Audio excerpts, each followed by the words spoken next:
ఒకానొక గ్రామంలో ఒక ఆవు ఉండేది. అది ఎంతో మంచిది.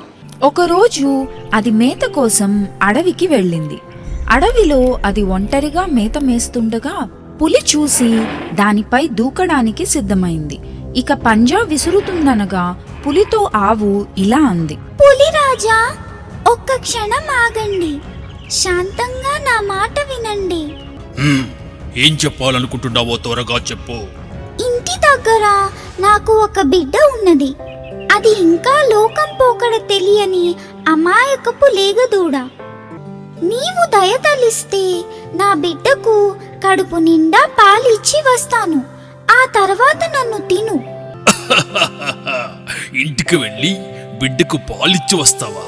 ఆహా, ఏమి మాయమాటలు! నన్ను మోసం చేయాలని ప్రయత్నించకు. నేనేం వెర్రిదానను కాను. కడసారి చూపు తనివి తీరా చూసుకోనివ్వు. దానికి మంచి చెడ్డలు చెప్పి లోకం పోకడ చెప్పి వస్తాను.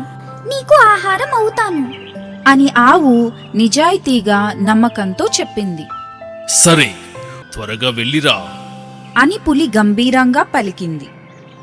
ఆవు గబగబా ఇంటికి వెళ్ళి, చిట్టి తల్లి, తోటివారితో స్నేహంగా ఉండు. ఇచ్చిన మాట నిలుపుకో అని బుద్ధులు నేర్పింది. అనంతరం నేరుగా అడవికి చేరుకొని, పులిరాజా, ఇక నన్ను పూజించండి.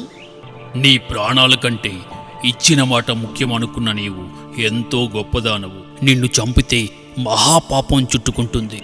ఇక నీవు నీ బిడ్డతో సంతోషంగా జీవించు. వెళ్ళిరా.